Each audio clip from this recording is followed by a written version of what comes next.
नमस्कार, मी रवि कुमार. जवाब तो आपको देना होगा बोल सरकार या सत्रात 85 आवाजच्या खास स्पेशल रिपोर्ट मध्ये आपलं स्वागत. कशा आहात आपण? मजेत ना? मजेत राहा, हिट राहा, फिट राहा आणि हो आरोग्याची काळजी घ्या. चला तर मग विषयाकडे वळूया. आज जवळपास 5वा दिवस सलग सुनावणी. शिवसेना नाव आणि धनुष्यबाण हे निवडणूक चिन्ह या संदर्भात माननीय सुप्रीम कोर्टामध्ये जी सुनावणी चालू आहे त्याचा आज वादळी 5वा दिवस.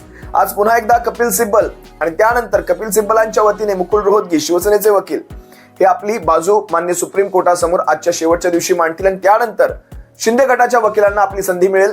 शिंदे गटाचे वकील अभिषेक मनु सिंघवी असतील, हे हरीश साळवेंच्या वतीने आपली बाजू मांडतील, एकनाथ शिंदेच्या वतीने आपली बाजू मांडतील आणि त्यानंतर या संपूर्ण याचिकेचा निकाल दिला जाईल.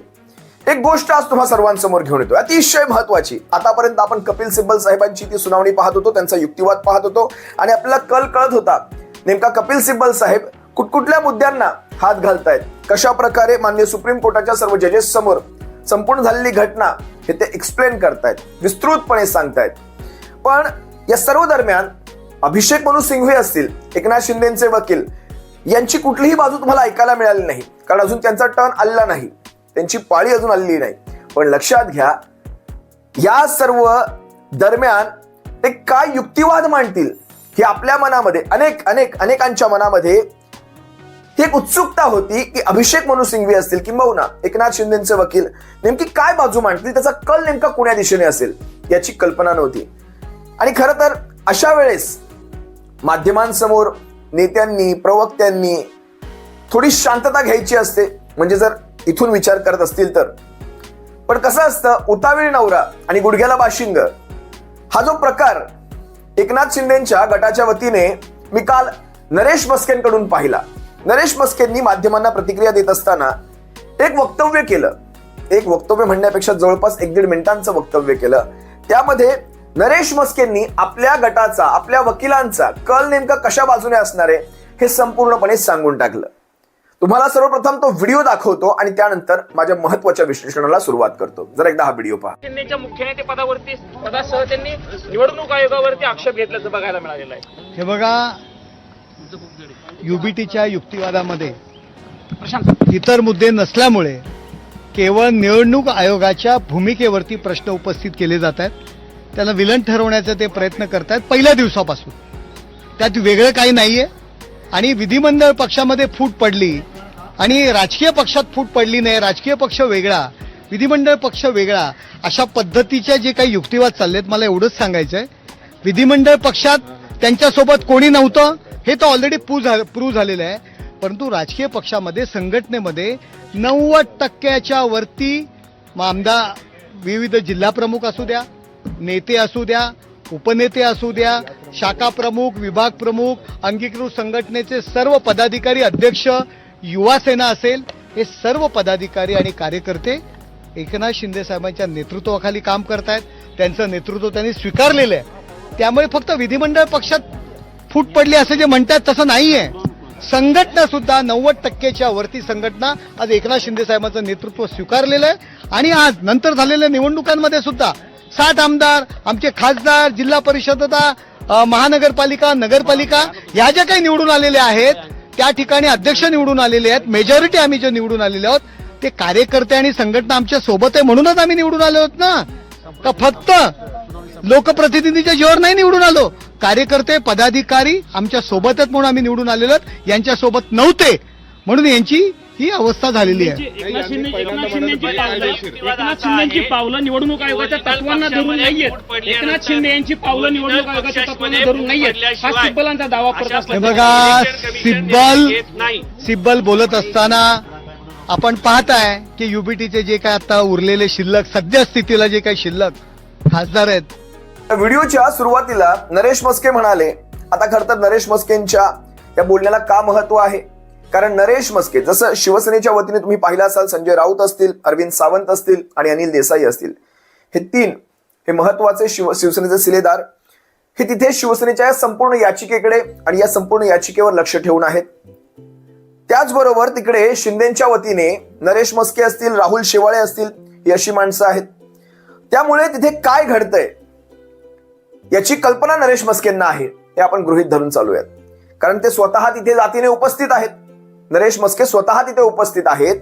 मग विचार करा, नरेश मस्के ज्या वेळेस म्हणतात, आता सर्वप्रथम त्यांनी सुरुवातीलाच इलेक्शन कमिशन ऑफ इंडियाची बाजू ठेवली की इलेक्शन कमिशन ऑफ इंडियाला आपण विलन ठरवत आहोत किंवा इलेक्शन कमिशन ऑफ इंडियाच्या आपण गोष्टींना खोडाखोड करत आहोत. खर तर ही बाजू त्यांनी इलेक्शन कमिशन ऑफ इंडियाला मांडू द्यायला हवी होती.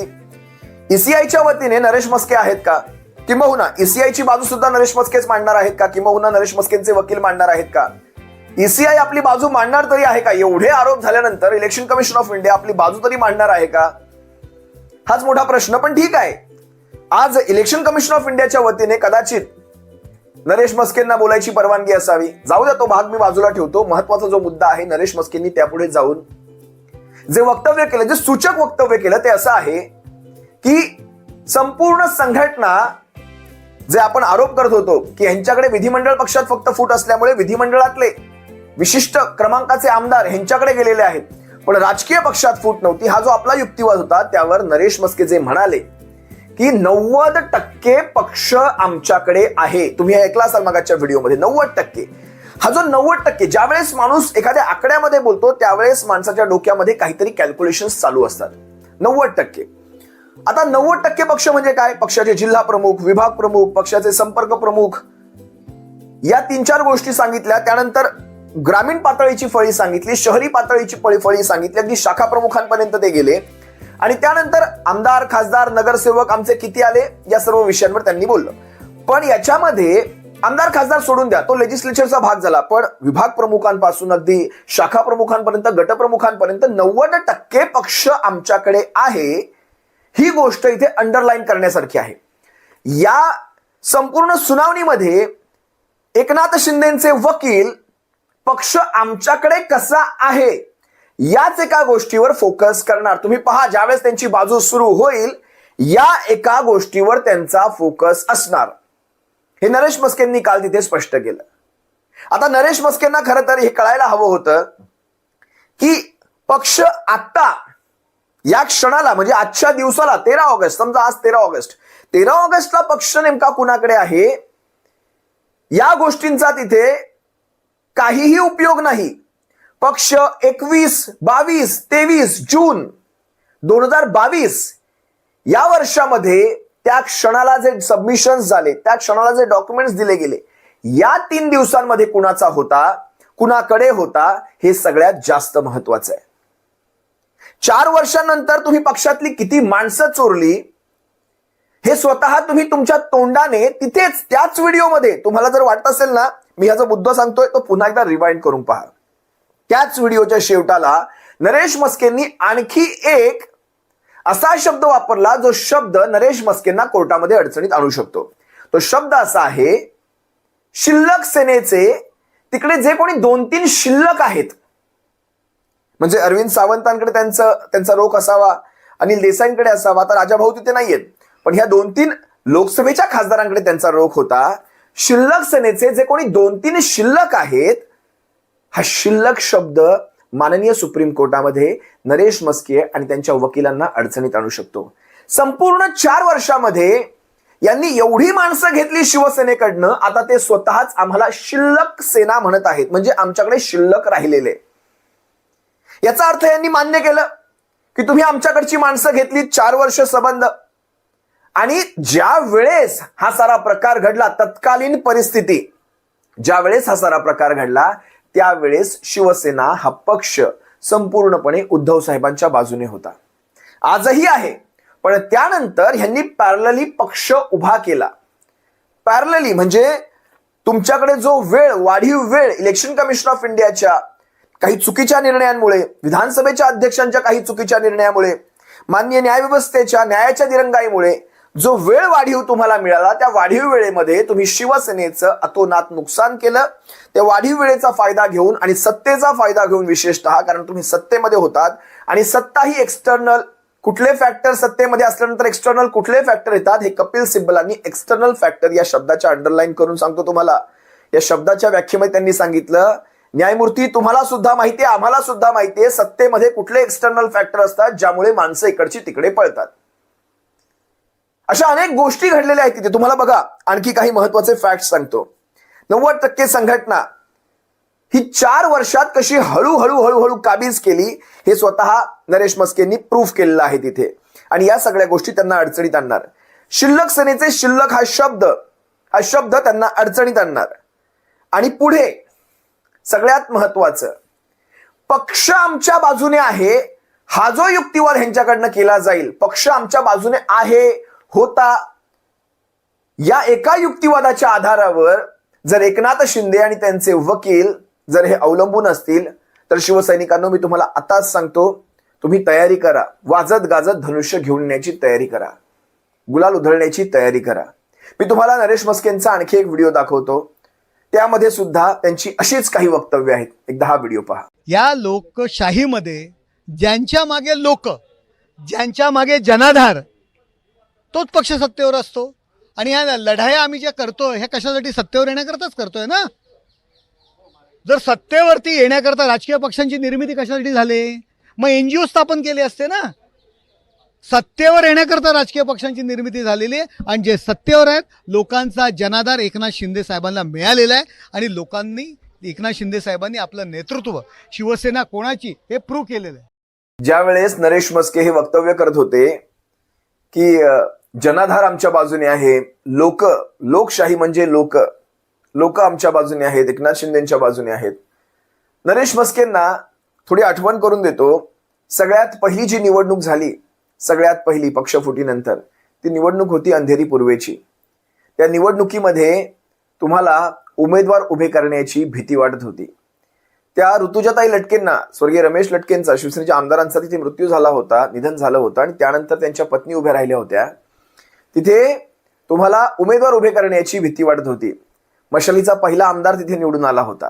दुसरी घटना सांगतो तुम्हाला, लोकांची गोष्ट करताय ना. त्यानंतर झालेल्या लोकसभा निवडणुकीमध्ये मला एक सांगावं, म्हणजे तुमच्या हेमंत पाटलांच्या पत्नी का पडल्या निवडणुकीमध्ये? अगदी भाऊसाहेब वागचौरेंचं उदाहरण घ्या. 10 वर्ष घरी बसलेला माणूस, फक्त ठाकरेंनी डोक्यावर हात ठेवला आणि शिर्डी लोकसभा मतदारसंघातल्या त्या मतदारांनी ठाकरेंचा माणूस म्हणून, शिवसेनेचा माणूस म्हणून सदाशिव लोखंडेला पाडला. का पाडला असेल? म्हणजे धनुष्यबाण तिथे का पाडला असेल? हेमंत पाटलाच्या पत्नींचा पराभव तिथे का झाला असेल? किंवा ईशान्य मुंबईमध्ये संजय दिना पाटलांच्या जागेवर, म्हणजे तिथे मग भाजपाचं कमळ निवडून आलं असतं, मिहीर कोटेच्या निवडून आले असते. तुम्ही लक्षात घ्या, अगदी मुंबईमध्ये, मुंबई उत्तर पश्चिमची जागा अमोल भैया कीर्तिकरांना 47 मतांनी तुम्ही पाडलात. 3-4 वेळा विजय घोषित झाल्यानंतर सुद्धा पाडलात. तिथे तुम्हाला भरघोस मतदान झालं असतं. लक्षात घ्या ह्या सगळ्या गोष्टी. अगदी परभणीची जागा घ्या, अगदी धाराशिवची जागा घ्या, या सगळ्या ठिकाणी शिवसेनेचे उमेदवार का निवडून आले? लोक बाजूने होते म्हणून निवडून आले. मग 1500 रुपयांच्या कोणत्या अशा कवड्या रोड्या वाटण्याची तुम्हाला, कोणत्या अशा भीतीवर तुम्हाला कवड्या रोड्या वाटण्याची वेळ आली? का 1500 रुपये वाटावे लागले? आणि मग हे 1500 रुपये मग लोकसभेच्या वेळेस का वाटले नाहीत तुम्हाला? लोकसभेत हबाडा बसला. ते आता धाराशिवच्या भाषेत सांगतो, हबाडा बसला तुम्हाला लोकसभेमध्ये. त्यानंतर 1500 वाटले गेले. सत्तेवर येण्याकरता जनाधार नसल्यामुळे हे पैसे वाटले गेले. आज त्याच लाडक्या बहिणी तुम्हाला धडा शिकवणार आहेत, याची तुम्हाला साधी सुतराम कल्पना सुद्धा नाही. मग जर जनादेश होता तर मग ही सगळी माणसं तुमची निवडून यायला पाहिजे होती. हे जे 6 खासदार तुम्ही घेतलात ना, ही सगळी माणसं तुमची निवडून यायला हवी होती. जनाधार ज्याच्या बाजूने होता त्या जनाधाराचा तुम्ही अपमान केलात. आणि ही माणसं, मशालला मतदान झालेली माणसं आज तुम्ही स्वतःकडे घेतलात. यापेक्षा आणखी बेइज्जती ती काय असायला हवी नरेश मस्के? त्यामुळे ह्या सगळ्या गोष्टी तुम्ही करू नयेत. मला काल मी ते सुधीर मुनगंटीवारांचं सुद्धा एक उदाहरण ऐकलं. ते एकनाथ शिंदेची बाजू घेऊन म्हणत होते, आता झालं सगळं, आता जनतेने प्रूफ केलं आणि कसे यांचे आमदार खासदार निवडून आलेले आहेत. आता तो निर्णय आता काही जरी झाला, जरी म्हणजे त्यांचं म्हणणं असं की कोर्टाने उद्या यांना समजा अपात्र जरी केलं तरी ते मागच्या निवडणुकीसाठी होऊ शकत नाही. मागची निवडणूक संपली, मागचा कार्यकाळ संपला. आता पुढे बघा ते पुढे त्यांनी असंही सांगण्याचा प्रयत्न केला, मी LLB आहे, याचा अर्थ मला कायदे कळतात हे सांगण्याचा त्यांनी प्रयत्न केला. LLB ते म्हणतायत हे झालेले निर्णय हे ऑटोनॉमस स्वायत्त संस्थेने दिलेले आहेत. म्हणजे कोणी? ऑटोनॉमस स्वायत्त संस्था, म्हणजे इलेक्शन कमिशन ऑफ इंडिया सारख्या संस्थेने दिलेले आहेत. आता त्यांना हे सांगायला हवं, हे निर्णय मागे बदलता येत नाही. स्वतःला LLB म्हणता, तुम्हाला अकॅडमिक हा शब्द आठवायला हवा होता की हे सारे निर्णय अकॅडमिक साठी माननीय सुप्रीम कोर्ट देऊ शकतं, कारण भविष्यात ज्या घटना घडतील त्याला अकॅडमिक निर्णय हे त्यासाठीच असतात, विद्यार्थ्यांच्या अभ्यासासाठी असतात, त्या रेफरन्ससाठी असतात आणि अकॅडमिक निर्णय सुद्धा हे फार महत्वाचे असतात. पण हे मागचं काही होऊ शकत नाही, त्यामुळे त्याचा काही उपयोग नाही. हे LLB झालेला माणूस या अशा प्रकारच्या गोष्टी करतो. पुढे हे काय म्हणतात, मागच्या विधानसभेचा निर्णय आता ह्या विधानसभेला लागू होऊ शकत नाही. याला त्यांना एक चांगला शब्द आठवायला हवा होता, रेट्रोस्पेक्टिव्ह म्हणतात त्याला. आपण LLB आहात ना, मुनगंटीवारांचा कालचा मटावरचा एक व्हिडिओ पहा. मागच्या विधानसभेचा निर्णय या विधानसभेला लागू होऊ शकत नाही, लक्षवेधीचा वगैरे त्यांनी काहीतरी एक दाखला दिला तिथे. मीच तुम्हाला सांगतो, रेट्रोस्पेक्टिव्ह शब्द ज्याला आठवू शकत नाही, ज्यांना अकॅडमिक हा शब्द आठवू शकत नाही, ज्यांना कोर्टाचे कुठलेच शब्द आठवत नाही, ते स्वतःला LLB म्हणून एकनाथ शिंदेची बाजू घेताना मला काल दिसले. असो, त्यांनी त्यांच्या गटावाल्यांची, त्यांनी त्यांच्या या जोड्यांची, या टोळ्यांची बाजू घ्यावी, कारण एकमेकांचे आधार एकमेकांना आहेत आणि एकमेकांचे अश्रू पुसण्यासाठी एकमेकांचा सध्या आधार घेत आहेत. दोघांनी एकमेकांचे अश्रू पुसावे. 2029 पर्यंत दोघांनाही चिक्कार वेळ आहे, करावं. पण माननीय सुप्रीम कोर्टामध्ये जे काही घडणार आहे तिथे मात्र या दोघांचा आणि विशेषतः एकनाथ शिंदेच्या गटांचा पुरता धुव्वा उडणार आहे. नरेश मस्केंना मी पुनश्च त्यांचे आभार मानतो आणि नरेश मस्केंना पुन्हा धन्यवाद करतो. अशाच प्रकारची माहिती तुम्ही देत राहावी. सप्रेम जय महाराष्ट्र. कपिल सिब्बलांचं काम सोपं केलंय नरेश मस्के.